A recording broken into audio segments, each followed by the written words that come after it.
No, I'm breaking that. I'm breaking that comparison. We're not gonna continue with it any further. Anyway, so that's all about how I am a complete pushover. But something completely unrelated to this is our next guest. He's about to make his way into the studio, and I think you guys are gonna really dig this guy. He used to play for Immortals. He used to play for LA Valiant. And even before that, he was on a team called the Harambe Comets, which is fucking fantastic. Anyways, everybody, give it up for the latest guest to come into the studio. Hold on a sec, we're starting the video call right now. The latest guest to come into the studio. Everybody, give it up for Verbo! Oh man, these intros. Hold on, we gotta get the clap. Here we go, everybody. Standing ovation. You get to see me, but I don't get to see you? What is this? Yes. What is this podcast, man? Podcast? Please, this is late night entertainment, Stef. Late night. Sorry, man. I apologize. If you want, you could have the stream up and mute it so you could just look at me and then kind of play off of my facial expressions. We could do that too. We could do that. All right, Stef, thank you so much for coming into the studio. How are you doing tonight? I'm doing good, man. Just taking it easy, kind of stuck inside because of COVID. But yeah, other than that, just kind of, making videos, playing games, and doing the same old. What are you playing nowadays? Honestly, man, a lot of Valorant and a lot of League. I haven't been playing Overwatch for a long time now, but yeah, definitely Valorant and League have come in clutch for me this past year, for sure. What ranks are we looking at on either game? Ranks, so for League right now I'm sitting in gold 2. I haven't played in a long time. For Valorant, I think I'm gold 3. So yeah, man, for some reason I just love gold. I got to get out of that division though. I'm working on it. Gold's respectable. Trying to rank up, Gold is respectable. I guess so, Just trying to work on it, man. Really trying to refine my skill. Who knows, man? Might go pro in League. Might be a Riot professional player at some point. Who knows? I mean, it's never too late to jump the Blizzard ship and come over to Riot. Dude, it's never late to jump the Blizzard ship, especially now. No, actually, I don't know, man. Maybe big things are coming. Who knows? You know what? Let's not count you out. Let's not count you out. I think you can become a professional in anything you do. I've actually been noticing that you've been playing League and Valorant because I've been watching a lot of your videos recently, and I see them in the background of the computer. And I'm definitely I've built up some questions from things I've seen from your videos, but I want to start it off with just like daily life of a pro player. I'd like to take it back to both Immortals, LA Valiant. What is the lifestyle of a professional gamer? During Immortals days, so I mean, initially we were playing remotely, so some of the guys were on their own schedules. But when we moved into the team house, we were usually waking up at around, I think it was like 9:30, and then because we live right by the beach, we would go straight down to the beach. We would either play frisbee, volleyball, or we were either just running, on the like along the kind of boardwalk that they had. And then right after that, we either went to some diner for breakfast, or we went back to the team house, had kind of like a late breakfast slash lunch that our cook would make, and then or chef. And then we would start scrims at about, I think it was 12. I can't remember. Like we're talking like, I think this was like 2.5, 3 years ago, maybe a little bit less than that. So yeah, we'd start scrims maybe like around 12, and then we would scrim all the way up until 6. And then right after 6, it was just up to everybody else. You were either streaming, playing solo queue, doing your own thing, going to the gym. I know for myself, I tried to stream. I definitely played some solo queue afterwards, and then kind of try to buddy up with one of the teammates and go to the gym at night. And then that was it, man. That was my day. That everything was just scheduled like that? Pretty much, man. Not much changed. I mean, if we had like a sponsorship activation throughout like at some point in the day, then it would kind of like throw a wrench in our plans. But Other than that, it was kind of like that was it, man. Rinse and repeat. We'd do the same thing over and over again. Like the main thing was definitely the scrims. Like that was the main point of in the day. So I know that in your videos you've said that the work life balance of being a professional is just horrendous. Is Can you kind of elaborate like why you think so? Like why did you not have a good time outside of scrims or competing or anything like that? yeah, I mean, I think right now, unfortunately, with like being a pro player, there's just a lot of expectations and a lot of pressure, especially like the demographic, man. Like you see guys are, as young as like 15, 16, and then they go up to like 22, 23, and that's like considered old in the industry, which is crazy to me. But yeah, I think like, having to wake up, having to prove yourself every single day, because you slack off 1, 2 games and everybody starts looking at you like you're washed or like you just don't got it anymore. And you got to get replaced like right then and there. Um, Not only that, but you got guys coming up that are willing to play a lot more hours than you, willing to kind of or are able to have that kind of high level of focus for longer hours. So again, it's like there's no real time to slow down. It's like fast paced, constantly hustle, hustle, and that's just the pro life, man. A lot of interviews, a lot of social interactions. You just got to be on point, man. You got that switch has got to be flipped on every single day, all day long. So. So that must be exhausting, right? Yeah, for sure. I think that definitely contributes to burnout. Why you're seeing a lot of burnout in players, and I've done a couple of videos on that too. Yeah, I've definitely seen why. I remember your video on, I believe, Tens on his reason for leaving Yeah, the pro scene, especially because there's no real stage for people to show their skills off. There's no events for people to perform at. Is that especially now. No, yeah, especially now with COVID, right? Like all the pro players, all the teams are just. I mean, if they're in a team house, at least they can kind of interact with their teammates. They're not really so isolated. But um, if I think a lot of the esports teams, their players are in apartments, it gets lonely, man. Like guys are isolating themselves. It's just not healthy. And I know for me, and I know I could probably speak for like 90% of pro players. Like the thing that we look forward to is playing on stage. Like playing in front of a crowd, you get that rush, you get that adrenaline, um, and like you just that's like the huge, huge component of being a pro player. It's like the huge benefit. So when that piece is just not there, completely takes away of like, you know, I guess the benefits or like the image of being a pro player. you're just someone who plays video games a lot in your apartment, but also gets paid for it?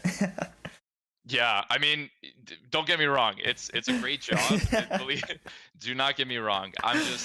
Here's the thing, man. Like I kind of just give it the way it is because I think I see a lot of videos out there that orgs are putting out, and it's kind of like they're like really praising like the glorification of being a pro player, but they're not really like getting down like pulling back the curtain and saying like, okay, this is what it's really about. Like it's so much more than the house tours. It's so much more than this guy gets to stream on Twitch and make money. This guy plays games all day and his only job is to just play a video game. It's like, no, no, no, no, no. There's so much more to it than that. So, yeah, that's like kind of what I try to explain in some of the videos that I have on my YouTube channel. Yeah, you're definitely, like you said, giving us a true look at what it's like to be a professional player, not the fluff pieces that we see on Yeah. YouTube. I remember, I don't know what team. I think the 1% or something. They just had a house tour of a mansion for competing in Fortnite, but we don't see what goes behind that. That these kids are probably spending so much time dedicated exclusively to this game, editing videos, making sure that there's always content every single day, that it probably don't even get to enjoy the big house that they live in. Yeah, honestly, man. And like I bet you if you were to walk into that house, if like some unplanned crew comes in and starts filming everything, like I'm telling you that house is a mess. There's like McDonald's bags like in every inch that you walk in cuz I mean that's the way it was with our team house and even when I went to go manage a contenders team, same thing, man. Like just everybody was having Uber Eats, like the lifestyle is just not really like too healthy unless like people are really intentional about it, like leadership, like coaching staff and stuff like that. Um but yeah, man, like I could even guarantee you, living in a house with those guys all day long, like there's definitely conflict, right, amongst those guys. There's no real like work life balance. There's no real separation from work and just like general life. So So you think that team houses are a bad idea? um I think I don't think team houses are necessarily a bad idea. I think that they come with their trade-offs. I just think that apartments are worse. I mean, I was initially, when I first moved into the apartment when I was on Valiant, I was like, oh yeah, dude, apartments are like the way to go. Screw team houses, man. It's like the worst thing ever. Because I just had my own space, had my own room, right? But the thing is, with an apartment, you get isolated quickly. You're just like kind of alone. If you don't really find another hobby, things you feel that burnout quickly. Thing with the team house is you're with your teammates, you kind of, you're in a house, even though you're not really maybe talking to nobody because you're in your own room or doing your own thing. The fact that you know that there's people like within your presence is like, you feel like you're in company. It's a little bit better than like being in your own room, being in your own apartment. So I don't know, they both come with trade-offs. If I had to do it again, I would totally vouch for a team house though, to answer your question. Is that because of just the conditions, like we're in the pandemic right now, you can't really go to a different location? Like because of the pandemic, I think even if COVID wasn't a thing, I just think that it's good to have that team chemistry, and if you can kind of navigate through those challenges of like maybe conflict arising or guys just not really, you know, kind of invading, each other's privacy and stuff like that. If like you can kind of really set those boundaries and like I said, navigate through those challenges, I think team houses can, be a huge benefit. Do you think that there should be like a a manager specifically for making sure the team house isn't a mess? Yeah, dude. I'm telling you, man, the team managers that are pretty much like not really on Twitter much, not really on social media. The guys are kind of behind the scenes, um, you know, but they are those team managers are the ones that are doing all that work, and they don't get enough praise. I filled that position for a contenders team, Skyfoxes, and yeah, man, it's rough. Like cleaning after the guys, cooking for the guys, scheduling Uber trips, doing like team outings, scheduling sponsorship activations, like making sure everybody's on time, making sure everybody's awake. Like there's a lot of stuff that goes in that's involved in being a manager. So yeah, I mean, if a managerial role can be kind of divided into maybe two separate parts or three separate parts, for sure, like 100%, yeah, definitely somebody needed for a team house cleaning and stuff like that. Well, I mean, I guess you could just put that somewhere in the daily speech slash scolding on what the team should be doing better. Yeah, for sure. I know. Yeah. So I'm seeing it in the chat. Well, one's mandatory showers. Has hygiene ever been an issue?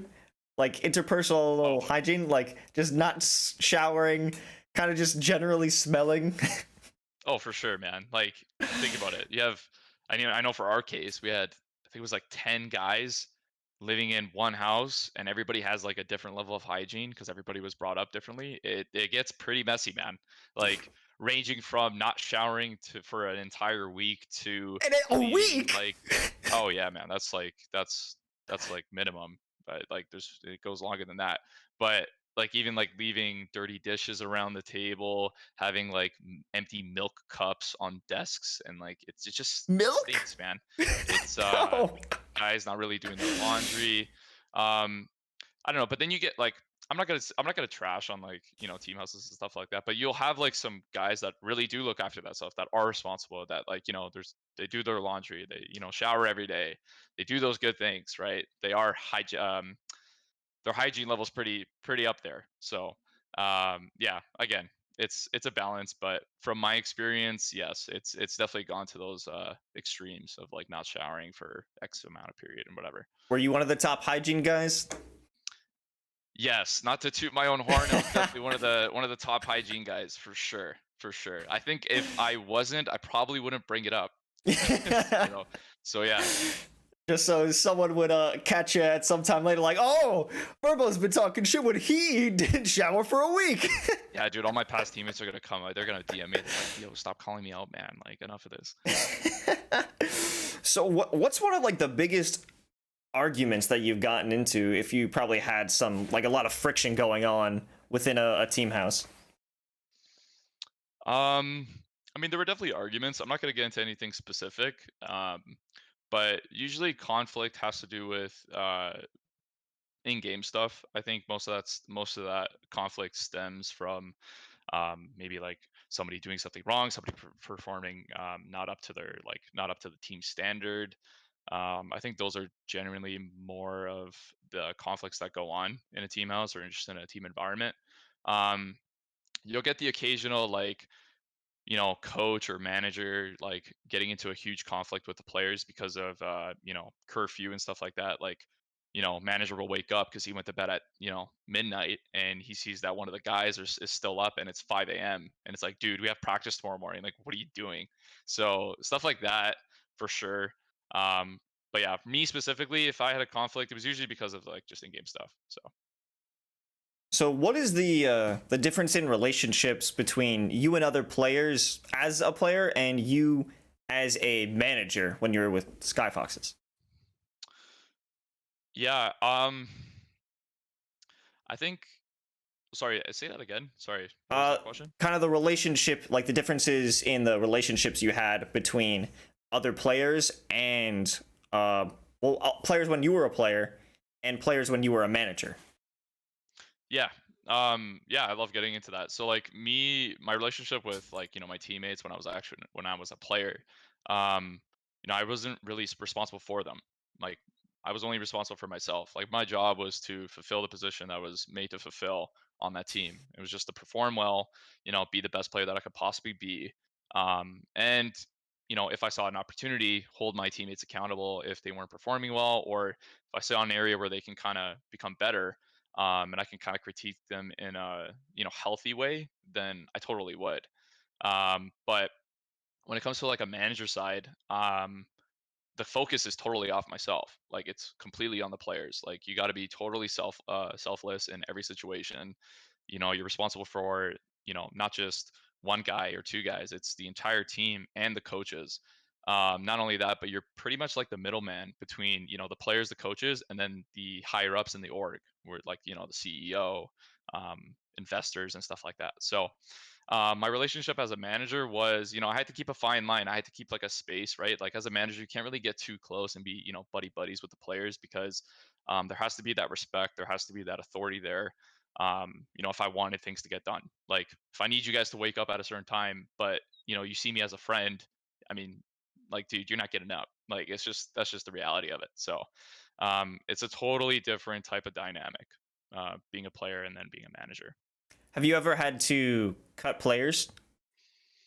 Yeah, I mean, when I was on Skyfoxes, we went through two contender seasons, so we definitely went through some roster changes, had to make some tough decisions. But um, you know, I think something to keep in mind is it's always good to kind of seek outside perspective too, making sure that I was making the right decision because I think as a manager living in the house with the players, I think your judgment can get kind of clouded and being able to ask people that weren't actually living in the team house, being able to ask like maybe like a coach that was working remotely, were some of the things that I knew I had to do and some of the things that I did when it came to like kind of making roster changes and removing players. So Would you say that the main rush of a competitor is performing on stage? Did you get similar feelings as like a team manager? um, as a manager, no, not necessarily. Like I was definitely I was definitely eager to kind of like win, but definitely as a player was a lot is way up there. Like, you're the one on stage, you're the one everybody's watching, you're the one that, is under pressure. As a manager, my whole responsibility was to make sure like I had the right culture implemented into the team. Um, I think that's more so like when it comes to a coach, like that's somebody who is feeling nervous, you know, really excited, energetic when it comes to a match because their job is to kind of like teach the players all they can possibly learn, and then come match day, they got to take the step back, and that's it, right? So it's different from a manager, but yeah, I don't think like it definitely wasn't there. Like that excitement, that adrenaline wasn't there as a manager as it was, as opposed to when I was a player. Have you ever thought of becoming a coach? Becoming a coach, honestly, man, I've definitely considered it, but looking now, I definitely couldn't. Like, I just don't have it in me to sit down and watch the game for 6 to 8 hours a day, because that's literally what's required of you is to like sit down, watch scrims, dissect everything. Um, I think most of my strengths lie in, implementing, right team culture, just building better players in general. When it comes to like really, specific analytical, like in-game stuff, that's not really me. I don't really see myself in that. So, and that's what's required of a coach. So, no, I don't think I'd ever be a coach moving forward. Okay. Yeah. No, it's definitely the same amount of like time dedicated to the game, Yeah, right? Do you think it for would sure. be like equally draining? What's would you ever get burnout as a manager? For sure, man. As a manager, you need breaks. I found myself just like, okay, I gotta leave the house. Like, it was just like definitely those moments, because, um, you know, as soon as I wake up and I walk downstairs, there's like a stack of dishes that I gotta clean up because nobody else is gonna do that, right? And then all of a sudden, like one guy comes down and he's like, I want to eat, and it's like, okay, well, okay, let's cook some food. And then another guy comes down, and he's like, wait, but where's my food? And it's like, okay, so some days like it's just I had enough. Just had to like kind of take some time on my own, kind of take some time to myself. We were actually living in Vancouver at the time, so something that I would do is I was just like hop on the Canada line, which was like it was like an above ground subway, and I would just kind of take it downtown, just kind of walk around, brought my laptop with me, did my work in a Starbucks or Tim Hortons for my fellow Canadians out there, and yeah, so definitely burnout for managers, yes. I think I already know the answer to this question, but what would be more stressful, being a player or a manager? Uh, I think it's more stressful being a player, at least speaking on my own behalf. I think that there's a lot more pressure. I think that, um, there is a lot more responsibility, a lot more, things you have to do. I think, actually, no, not necessarily a lot more things you have to do, but definitely a lot more pressure. I think as a manager, there's not really too much pressure on you. I mean, there's definitely a lot that you're responsible for and a lot that you have to oversee. But I think that as a player, you kind of feel like you're this person inside a fish tank or a fish bowl. It's like you got all these eyes on you, and every move that you make is like being watched. And you got to second guess yourself. You got to make sure you're doing everything right. Um, and unfortunately, especially with things like cancel culture and all that, you got to really watch what you say. You got to like make sure everything's correct. So yeah, I definitely think like a lot more pressure on players. Have you ever had a bad fan interaction?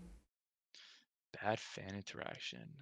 No, honestly, no, I have not. No, no, no. I think, yeah, no, because the fan interactions that we had were like either after Overwatch League games in the Overwatch League stadium. We were like the fans would come and like kind of chat with us, and we would do some signings. And then we went to some guild hall bar that was like near the Overwatch League stadium. We had some fan interactions there, but honestly, nothing negative. Like, um, even if there was like a fan that maybe would like come in and try to like cause havoc or whatever and be like chaotic or whatever, like we would have staff there that would kind of take care of it. So it was nothing too crazy, nothing negative that we experienced, honestly. What about I guess comments about the team as a whole? Like, say if you didn't perform well or you lost a match, like general trash talk. Would that ever get to you? At first, like I'll be honest, when I was first a pro player, the number one mistake that I made was like after a game, I would just like go right to Reddit and see what everybody was saying about the match and see if everybody was like saw the play that I made or saw the mistake that I made and what they were going to say about it. And yeah, that totally got to me. But eventually, having more experience as being having more experience being a pro player, I knew that like that was going to kill me. Like that was a total like that thing was going to totally kill my career. And if you ask any pro player out there right now, like they'll say the same thing. But yeah, like initially got to me, but eventually like kind of learned to just like kind of put that stuff to the side, not even look at it in the first place. Just kind of show up, do my thing, um, and that's it. Fulfill my job. And definitely a tip for any of the aspiring pro players. Just don't go Yeah, on Reddit. Don't go on yeah. Reddit. Honestly, yeah. Do not. Yeah, Have you ever seen good comments about you? yeah, for sure. Like on like I made some YouTube videos even during my pro career. Um, and again, like initially when I first became a pro, when I first got signed, the team was doing really well. So I mean, got a lot of great comments, especially when I first joined the team. Like we were winning, and it was like pretty much like 90% good comments. Um, yeah, yeah, definitely good comments. Like even in Twitter and stuff like that, I got like some really encouraging DMs after Overwatch League games, which was cool to see. I guess you were mentioning when you first got signed to the team. I definitely want to talk about that. Can you talk about your kind of rise in the scene with Harambe comments, I believe? Oh man, you went digging, eh?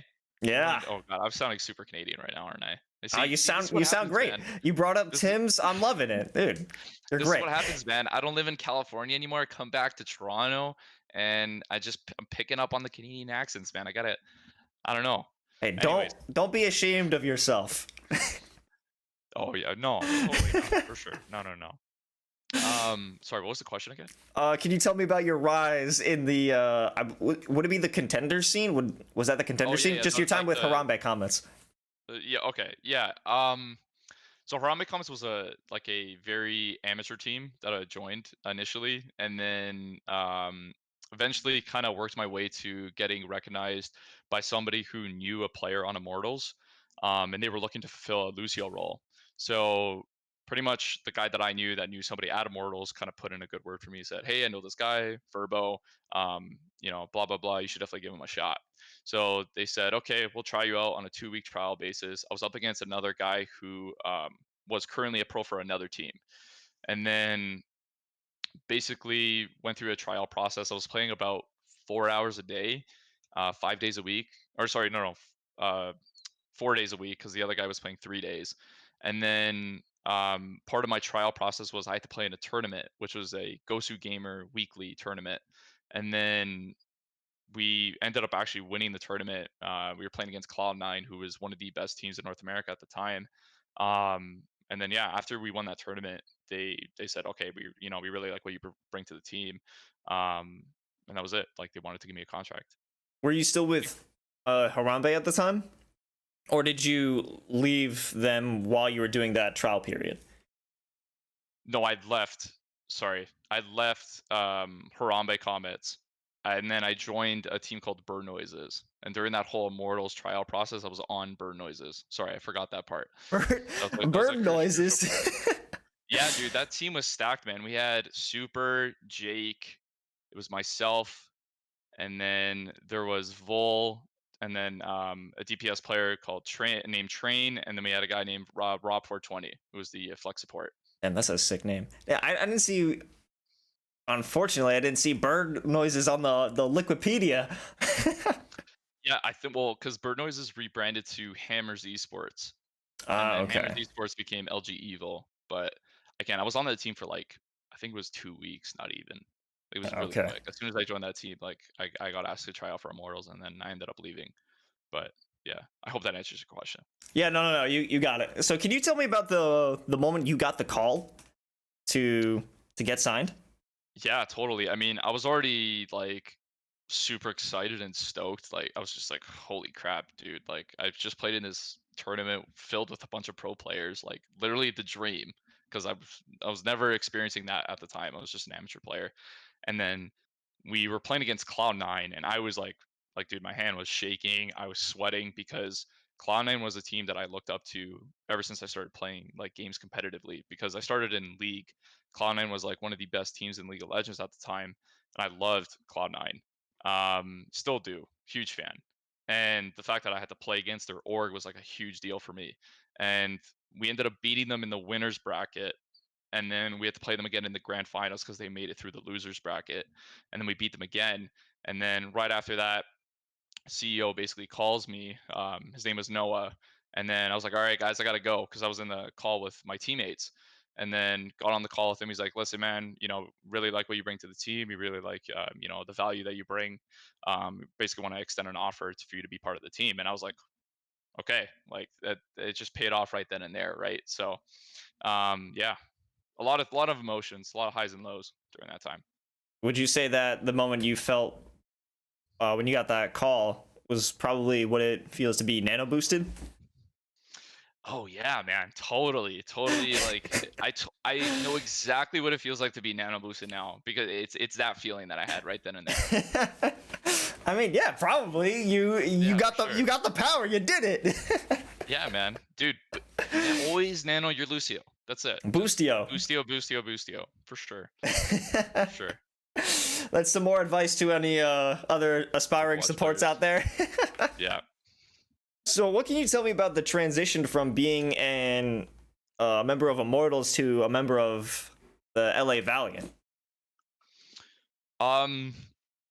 I mean, long story short, pretty much the difference was we went from being a 7-man roster to a 12-man roster. So not only that, but um, I had to not only prove myself to like to people outside, but to also the people that were within the team because everybody had a counterpart. So everybody, had a sub willing to take their spot right then and there if you were underperforming. So that was the only difference. I mean, obviously there was a lot more, spotlight on the team because of we were in the Overwatch League now. So yeah, that was like pretty much the main difference.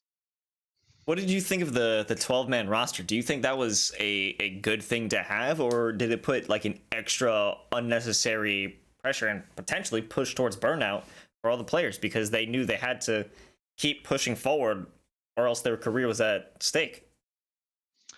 Yeah, I mean, I know there's a lot of discussion about it, and honestly, if you asked me at the time, like being a player without being a manager, I would tell you that I totally hate that 12-man roster idea.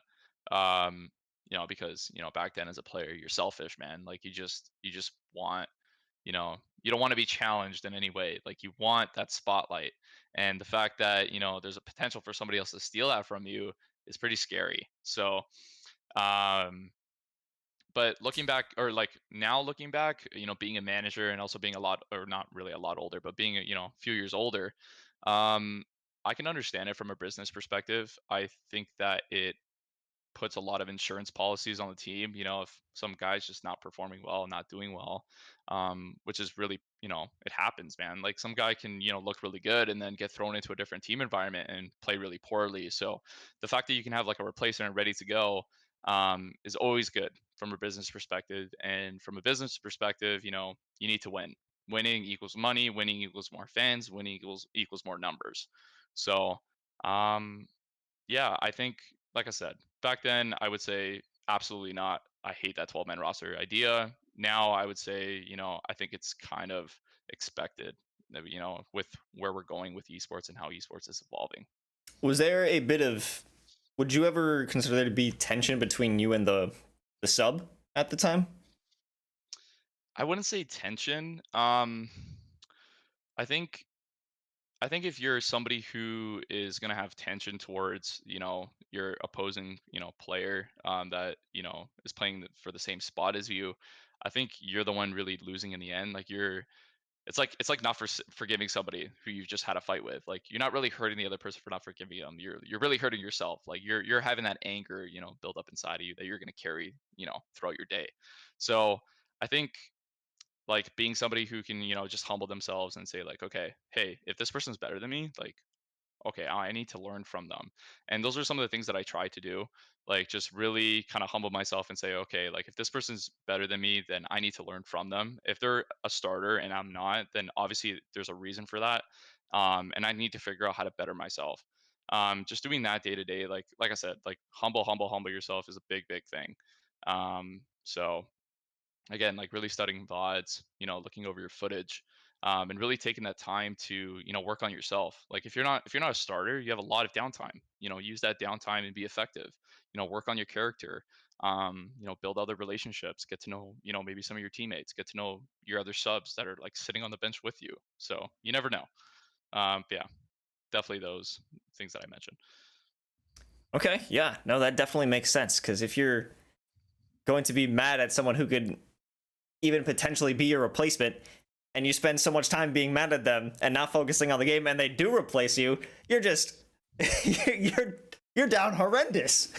Yeah, man, that jealousy and that envy, like it's common, but it'll kill you. It'll kill you, it'll kill your character, it'll like destroy your performance. It's just a bad thing to have. Not only, in yourself, but on a team. So, for sure. Well, speaking of potential replacements, I definitely had to get your opinion on this. So, what do you think of the recent move by the Valiant in releasing their Oh, players and their staff? What the hell? What is going on? And what do you think personally? What are your thoughts as a former member? um I want to be careful with what I say, but I totally understand. yeah, here's the thing. So the Valiant that I knew, the Immortals that I knew, their number one priority for players and for their org in general is whether you were a staff, a coach, or just somebody who was behind the scenes, even if you were a video editor or anybody, as long as you came to their went to their organization and you were to grow as a person and you were to grow in your skills and you were able to get a better opportunity after that, like they would have gave you a round of applause. They would have been happy for you. They would have, put their arm around, over your shoulders and say like, awesome job, go and do better things now. And it's like when I see something like that happen, I think to myself like the leadership has totally changed. They've lost their kind of mission statement. They've lost their kind of vision for the whole org. Um, and that starts from, top down, right? Like obviously that starts from leadership. That starts from the person or people who are at the very top. And if their vision is not aligned with what the original, vision for Immortals or for Valiant, what if they're not aligned with what it was, then yeah, things are going to change. So when I see something like that, I'm kind of shocked. But at the same time, I know that they've made a lot of changes, so I guess to be expected. But what they did was wrong in my eyes. So I think that they try to cover it up with unforeseen visa issues, as we'll say. But yeah, Yeah, it definitely is a crazy situation. I don't even know. um, I just I feel bad for the players. I really do. Like all those guys are literally not going to be playing in the league for the rest of the year, which is crazy. Like that's, a full year's salary gone. That's a full year of being in competitive, like just washed away. Because, like I told you, when you're a player, you have to constantly prove yourself. If you're not like keeping up with your skills, you fall off quick. And like all those guys, they're gonna have to keep up with their skills. And playing solo queue and streaming, I mean, that's not gonna do it unless they're scrimming. Like I don't see them playing, in Overwatch League in 2022. So yeah, I mean, I feel bad for my former teammate Agilities too. Like he's not going to even be in the league. I know he's focusing on his stream now. So I hope that does well for him. But yeah, it's unfortunate because I know like he was ready to go to LA, be part of the team again. And that's just gone. So it's unfortunate. Yeah, it definitely is a tough situation to be put in. But what opportunities do you think there are for former professional gamers if they're not in the game anymore? I know that a video you put out is discussing that you learned a lot of different lessons from either trying to compete or becoming a competitor. What can a pro player do with the learning to report to people, having the responsibility, having the discipline that they would get from competing? How can they turn that into something else? Um, well, I mean, you have to ask yourself if I'm not going to be a caster, if I'm not going to be a coach, if I'm not going to be, a full-time streamer, then what am I gonna do? Like that's what these pro players have to ask themselves. That's what I have to ask myself when I decided to step away. And you think to yourself, well, this whole journey wasn't for nothing. It's really not. Like I said in that video, like you learn so much. You learn how to submit under authority, like being 16 and learning how to listen to your coach and just, humbling yourself and just doing what he says, even when it doesn't make any sense, is a big skill to learn at 16. Like you don't learn that until you're later down the road when you're over your, teenage years of I know everything and I know what nobody else knows type of thing. But um I think that, like I said, like the skills that you learning how to submit under authority, learning how to receive and give feedback, learning how to like think critically, look at things from multiple angles. I think there is a certain skill that pro players need to learn where there's not only one answer. There like there's multiple answers. There's that one rotation isn't the only answer. There's multiple rotations that you can do that can kind of win us that fight or win us the game. And learning that skill can you can apply that to other jobs and stuff like that. So um I mean, there's even what else? There's more stuff. Like I said, like that giving and receiving feedback in a healthy way is huge. Like learning how to just like if somebody just giving you feedback, and you taking it in a healthy way, is big. So I think I answered your question. I don't know, man. You know what? I get on these rants. I just my mind goes 50 million different places. I hope I answered your question. No. Absolutely, it does make sense. It's different for everyone. Everyone can grow, especially throughout their competitive experience. And this isn't even a question or anything, but I've just gone through your videos and noticed you've grown through the videos. It was so weird for me. It's like I was watching you grow up. Yeah, dude, that I had an old like I went back and watched like one of my first vlogs and I'm like stumbling over my words. I'm so monotone. Yeah, I think it was 16 in that video. It was yeah, that was 6 years ago or 5 years ago. Yeah. 5 years ago. Wow. It's crazy how I'm older than you. How much older? I mean, 3 years isn't that bad. I don't think it's that crazy. No, But that's definitely not so too bad. it's so wild that you're being thrown into this competitive scene at such a young age. It's insane. And that's becoming the norm, that most of these kids that are frying on the daily, they're young. They don't barely out of high school. Really. Yeah, man.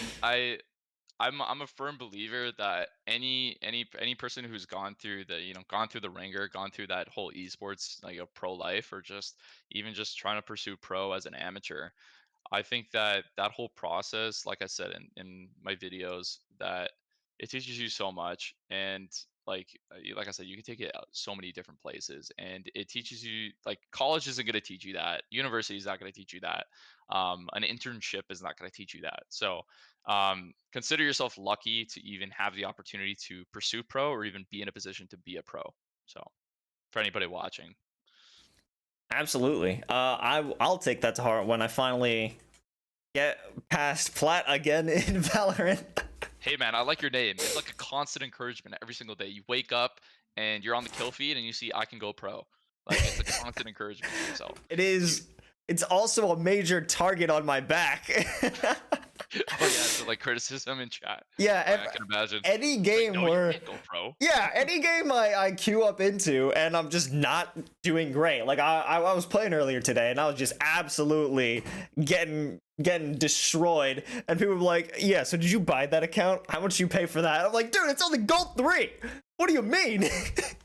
But I can go pro, man. Like, just chill. Yeah. I got so many years left in me. Mhm. You have no idea. Yeah. Uh, sometimes I could definitely let people's words get to me. That is. No, man, I hear you, man. I hear it's the truth. No matter how hard, no matter how many times, you'll see guys like, oh yeah, man, I'm like, I know how to deal with this stuff, man. I got thick skin, I'm just built different, man. What can you say, man? I'm just built different. There's, haters out there, man. Just, trash the haters, throw the haters to the side. It's like, nah, man. Like, if you're reading it, you're definitely taking it to heart. Like, when somebody else says it, it carries weight, man. It does. It hmm does carry weight. And there's such a big difference between if someone I think it definitely happened on TikToks where someone just disagrees with me because I've made fun of different agents on Valorant. They're like, "You don't know what you're talking about." I read that, I laugh. But if I'm in game chat and I hear someone's voice, it's coming towards me. This is there's no Yeah, no, barrier. They're it's not saying it right to me. Yeah, No, man. I totally agree with you for sure. So maybe that's probably a benefit to not being the competitor. Yeah, From a kinda. manager standpoint, you're like, oh man, they must be It's a really big feeling the weight. heat right now. Yeah, man, Wouldn't want it's a that to big be weight to me. set off your shoulder. Oh yeah, seriously, man. That's one thing I was like, oh yeah, I don't miss taking all that heat now that I'm a manager. Yeah. Was there ever beef in between you and other pro players? You don't have to like name names or anything, but Um, no, no. Like, I mean, if you look back, even if you ask any other, Overwatch player, like I was pretty tame. Like I was just like kind of like kept low key. I mean, I was even like that in high school too. Like just kind of kept a low profile. Didn't really want to be that center of attention, or didn't really want that spotlight. Um, yeah, no, like even in interviews and stuff like that, I never really like called out players and stuff like that. Never really, try to cause beef. As much as I think it's good for the game to have like rivalries and stuff like that, or see guys trash talk. It's super cool to see. Um, if I had to go back, I probably would do a little bit of that, just kind of spice up the games, you know. No, for sure I would, like 100%. Like, but but back when I was like 17, 18, when I was a pro, I was kind of like, I don't want to cause too many waves in the scene. So, but 21, if I had to go back, oh yeah, man, I'd be on Twitter like typing up a storm. what's like one insult you'd give to someone that would kind of just be like a blanket insult that could be used on anyone? Oh, a blanket insult. No, man, I honestly, put me on the spot now. I really can't think of an insult now. See, that's the thing. Like by nature, I totally cannot like just You've given me insult that somebody like vibe. that. You've definitely I given me that vibe. Yeah, man. Like I'd be sitting there like for hours, kind of like drafting up a tweet. I'm like, what am I gonna say to this team, man? What am I gonna say to this guy? And it's like, okay, that sounds harsh, right? And then it's like tweet, and they're like, and then you get like Monte Cristo kind of replying to my tweets like, bro, that trash talk is just so crap. And I'm like, Oh no, you you know can't have what, man? Monty. You're right. You're right. I'm never doing this again. I'm never doing this again. So All right, well, if you ever decide to do it, LA Gladiators, I'm LA glad you lost that game. Trash. that's that's a big one. Yeah. New York Excelsior, you excel at being a shitty team. Dude, Got that's him. that's a hard hitting one, man. Dude, get on Twitter, man. Come on, spice up the games. You should be in like the players' DMs. You're like, dude, I did the trash talking for you. You just gotta copy paste and send the tweet, and then thank me later. I'll give you my PayPal, and we'll be friends. How's that? Ghost writing some tweets now. Yeah, you're like that guy behind the curtain, like starting up all the trash talk and all the beef. It's great. All right. Okay. Hold on. So, No, I'm kidding. I think. Whoa! Don't go back now. I'm starting to believe myself for a second. See, that's me. See, that would be me. I'm like, my cursor's going to the send tweet. I'm like, no, I can't do this. I can't do this. It might feel bad. I don't want to do that. Yeah, I don't want to hurt these guys' feelings. Even if I've like put a lull emote in someone's Twitch chat and they're like, "Come on," I'm like, I feel a little Yeah, it's bad like, now. you overthink it, and it's like, what is he thinking? I don't know. I don't want to upset them. You think what he thinks of what he thinks of me. That's like it's that whole like endless cycle, whatever. Yeah. Well, I'm actually wondering, would you ever want to try your hand at competition again? I'm on your Liquipedia page. I don't know if this is accurate at all, but it says currently you're with Vasta Gaming. Oh no, that's old. Yeah, they haven't updated that. Okay. I should ask somebody to update that. But no, I haven't been playing competitively since I believe like September. So what happened was I think I could probably say I don't know. I was trying out for an Overwatch League team. I won't mention the name of the team, but it was a team that I really wanted to get on. It was in prep for the upcoming Overwatch League season. Pretty much things didn't pan out. They went a different direction, and then I kind of thought to myself, okay, well, I'm probably not going to be in the league for the following year, so I can either kind of maybe wait until Overwatch 2, or I can kind of maybe do my own thing. So decided to kind of like really double down on the videos, but. Um, in general, if I had another shot at going competitive, I don't know. I'd have to really think about it. Like, I'd have to like kind of weigh a lot of things. Um, You know, if you ask, you know, the younger me, I would be like, oh yeah, for sure, like send me back. But now I'm kind of, I don't know, I've gotten a taste of what it's like to not be a pro, and I think to myself, I don't know, I'm not sure. Would you ever want to be talent, like an analyst or a host or a caster?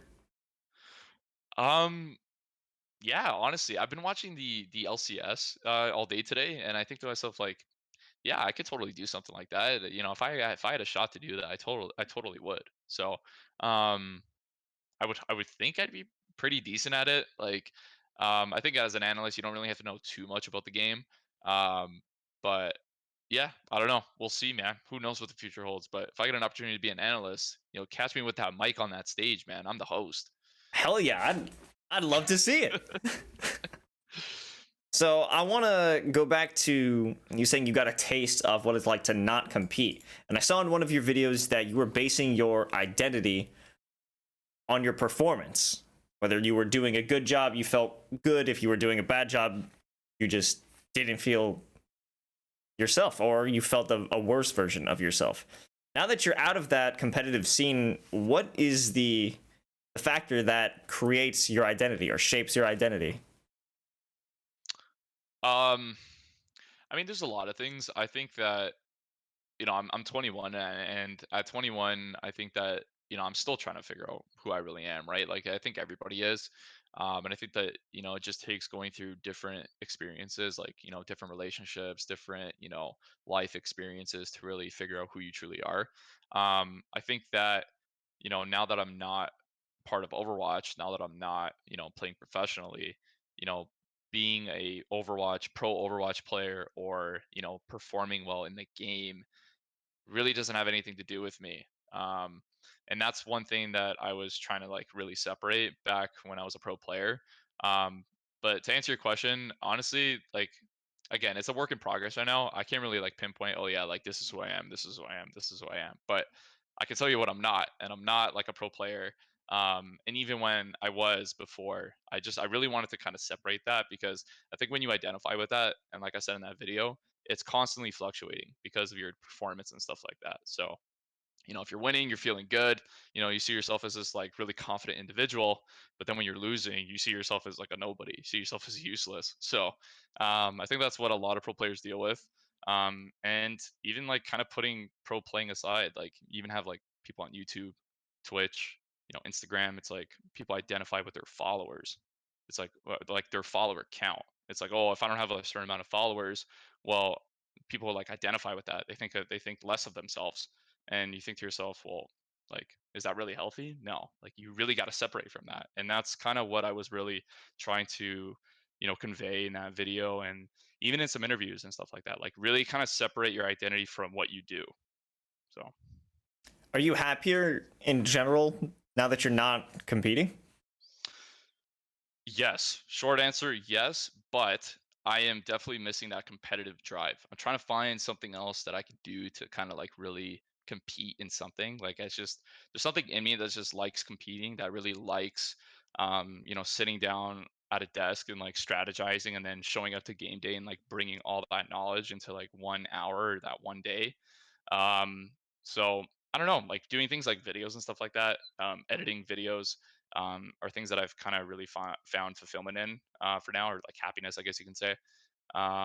But still trying to find that competitive thing, man. I don't know. Who knows? Well, if you Like in want a to sport, who try knows? and like 1v1 on Valorant, like have a weekly 1v1 to see who's better, you know, spend the week training, we come and meet, Dude, see who's better, and then you have that edge. You know, it's not a high stress moment. I mean, we got to have a big fan base coming in, you know. This is some hyped shit, but I can go pro. The saving grace to my competitive drive. Like, Valorant 1v1s, man.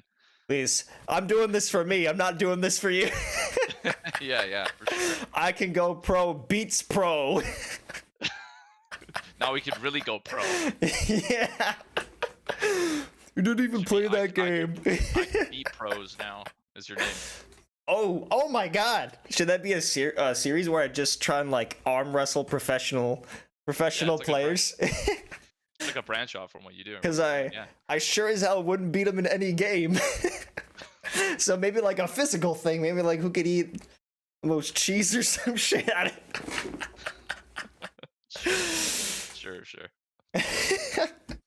Okay, so I was wondering this. I've thought about this. Um, People definitely overanalyze their performance in games, like you said, or they think about it and it kind of shapes how they feel. What do you think you have a single moment where you think that was the worst move, or do you have a play that you kind of remember and you're like, oh, I can't believe I did this. I still can't believe I did this, and you kind of just like think about it. Not all the time, but is there a thought like that that pops in your head? Honestly, thinking back now, I don't really have. Well, I'm sure I do have many, but nothing really comes to mind right now. I think I would have to like really think about it because it's been a while. But I definitely do remember, walking off stage from a loss and just like that play just like constantly repeating, and I'm just like cringing, I'm tense, I'm like just wanting to like, just like, oh my gosh, what am I doing with myself? Like, why would I do that? Why would I make such a play? Like, what was I thinking in that moment? And it's like that constantly like, running through your mind. Um, so yeah, like that for sure happening multiple times, and especially like for sure off of a loss, it's like, oh, dude, like you feel so bad. Like it's the worst feeling. Like especially with somebody who really, really like genuinely wants to compete, wants to be the best. It's like, oh, like you just can't stand losing. Yeah. On the flip side, what do you think of as the best moment during your competitive career? Like, do you have a time in your mind where you're like, oh yeah, I absolutely killed it with that play, or just an absolutely phenomenal game by you where you're just walking off the stage and saying, yeah, I'm motherfucking Verbo. I think I think well when Immortals won the like PAX South tournament, it was like $100,000 land. This was when like Overwatch was like kind of up there, but it wasn't really like Overwatch League up there. Mm-hmm. Um, when we won that, like that was definitely an iconic moment. I didn't really do anything special, but it was like more of like, oh my gosh, I won a land. I won my first land that I went to. Like it was huge, man. It was a huge thing for me. I like that was amazing. And then what was it? Another moment. I mean, nothing really specific. I know that most of my iconic moments came from Lijiang Tower because, as Lucio, you can kind of like ride that bridge on the garden one Yeah. and you just boop everybody off. So I've had like double, triple boops on those ones. So yeah, nothing specific though. Like I don't remember like, oh yeah, on this day against this team, I did this boop at, Okay. and it was like a Yeah. 99 to 99% round, and like, oh my gosh, I came in with the clutch, and I booped 5 people off the map. No, it wasn't like that. So I don't remember anything like All right, I'm gonna adjust my notes to not ask that again. that. Okay. Well, That's me though. I don't know. Some guys are different. I want to talk about one more thing before we have to close out the show and hand it off to the musical guest, which is me. Um, Sure thing. I know that in your early days of studying the game or playing the game and really dedicating time to the game, your mom was not a big fan of it and even took the router or the modem away. Do you think that if there wasn't such a strong pushback that led you to really optimize the time that you had with the router or look up strategies while you didn't have the router, do you think you would have the same drive to become a competitor? Or do you think if you had more access to it, it wouldn't be as like a dire situation or a more, limited amount of time? Yeah, I can answer this pretty easily. I'm a firm believer in everything happens for a reason. And honestly, if she didn't do that, if my mom didn't, take away the modem and stuff like that, I really genuinely believe that I probably would have this feeling of like, lazing off and kind of like taking things, taking it easy and stuff like that because there was really no like you said, there's really no pushback. I think that pushback really drove me to kind of like be better. Um and you know what, man? Like, I think people frown upon anger. I think, sometimes anger could come in clutch sometimes, man. Like anger really drives people to certain places. And I was just genuinely angry. I was like, you know, pissed. Like, why are you taking the router from me? And it's like that's that small window where I could play. I'm like, oh, I'm gonna make the like those like 4 hours that I have. It's gonna be the best 4 hours I could possibly get. So, no, really, like I honestly believe that if she didn't do that, then I probably wouldn't be where I am. Like, although there was a lot of pushback from her, she did teach me a lot. Like, I've said this quote in multiple interviews, but she goes like, if you really want it, like you'll do it, right? Like if you genuinely really want it, you'll do it. And it's like that quote, like she was using that towards school. Like if you really want it, then you'll be able to balance school and balance this at the same time. So, um, yeah, for sure. Like I said, everything happens for a reason. Uh, 100%. I bet she probably wasn't expecting you to take that quote and put it towards esports. She was like, "Damn it, he took my advice, but not how I wanted him to." Oh yeah, dude. She was reading one of my interviews, and she saw that I mentioned her telling me that quote, and I flew back home, and she told me, she goes like, I saw you said that, and she's like, wow, and she still talks about it to this day. Like she's like, wow, like I really didn't know you would have applied that advice or whatever. But yeah, I'm sure she's hearing me downstairs. She's like downstairs. She'll probably hear me or whatever. She'll probably want me to send this to her after this is finished too. She always watches all my stuff. So. I believe my mom is watching now, and my dad actually commented earlier. Oh yeah, what did he say? So he wanted to know how you first got in. He was interested. He wanted to Oh, know how you okay. So first you're got reading into these questions, yeah. esports or like professional gaming. Doesn't know the Uh, lingo. like, oh, you're asking me now? Oh well, I mean I Oh, okay. guess I thought we I don't know. already I don't know. did we already talk about that? I I think don't we even did. I think we remember. did. Okay, I'm pretty sure. yeah. Yeah, I'm pretty sure we did. I think with the Harambe comments, that's how kind of like how we got. Actually, no. How did you first get involved with the team? How did you first meet your first team? Like, first, like Overwatch team in general, or Yeah. um, yeah. I mean, when I first started playing Overwatch, I made a Reddit post because I was really looking to go pro. Before making that Reddit post, I was trying to join all these other teams, and you know, I found that a lot of the guys just really didn't take it seriously as much as like I wanted to take it seriously. Like I was like, okay, I want to go pro. I need to find other guys that really want to go pro too, as bad as I do. So I thought to myself, well, if I can't find anybody, then I got to just do it myself. So I made a Reddit post saying like, hey, this is my name. This is who I am. This is, I'm 15. I really want to go pro in Overwatch. I'm looking for, 5 other guys to do this with me. Are you guys in? Or are you out? If you're interested, I'm running tryouts. I think it was like on a Friday or something after school. And, I had like, I think it was like 15 to 16, 17 guys show up. It was big. Like I had a Discord server and everything, ran tryouts. And then that was it. Made a team. And then slowly from that very first team, kind of used those as like kind of stepping blocks to get to better teams and move forward. And eventually kind of went pro. So. What was the trade up process like that? If you were using that team to get to another team and from another team to another team? I mean, I wasn't like conscious in the moment of, oh, I'm using these guys, I'm using this team to kind of step up or step forward. It was that like I really honestly wasn't looking at it like that. It was more of like looking back, like that first team that I made taught me a lot of things and made me a better player that got me an opportunity that opened up a door to another team, if that's what you're asking. Yeah, that's. Okay. I didn't see you as using it, but kind of like I know one thing, especially if you want to get into, I guess, get ahead in any industry, is surround yourself with people who are better than you. Yeah, for sure. And would would getting from one team to another kind of just be a process of surrounding yourself with people who are better, and then you get into another group that's better, and then you're kind of just building off of them and your own Yeah, skills. totally. I mean, I'm a firm believer, like, you'll quickly figure out who you are by the people that you surround yourself with. And yeah, like it's all about culture and the fact that yeah, I was surrounding myself with players who were better than me. If I knew that majority of the guys that were on the team were better than me, I knew that I was going to grow.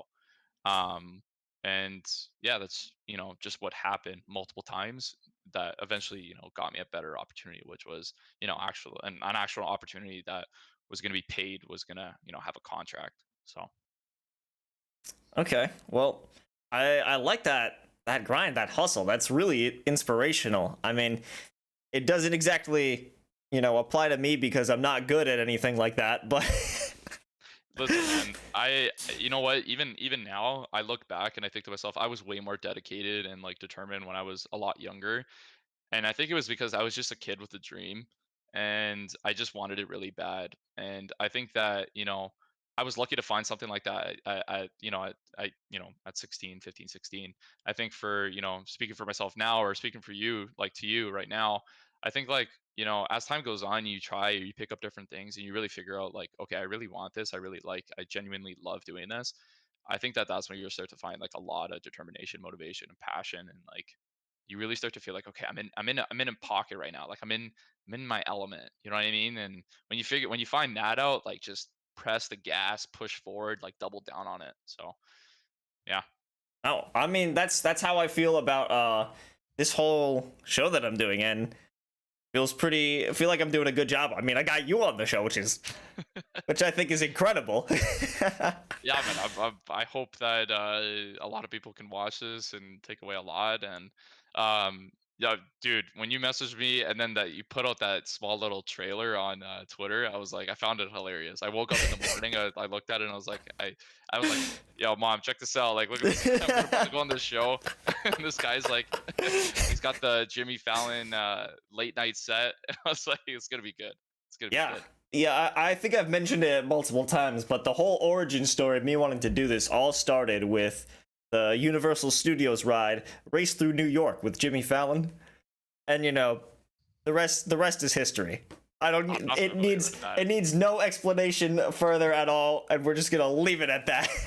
Sounds good. Okay. Steph, before we put this episode to a close, do you have any advice for anyone who's trying to come up in the pro scene or even in the content creation space? Because I know I Yeah. watch your videos. They're fucking nice, dude. Especially your edits are wild. Thanks, man. No, I really appreciate that. Any advice to like content creators and stuff, or to pro players? See, it always takes time for me to think of these because like I don't want to give some cliche like, don't quit, man, and keep at it because everybody says that. Well, you could.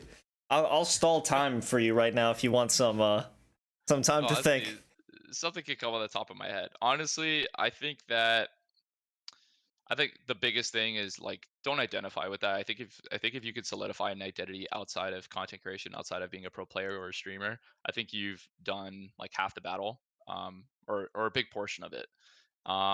And when you figure out that, making it as a pro player and making it as a content creator doesn't necessarily become everything.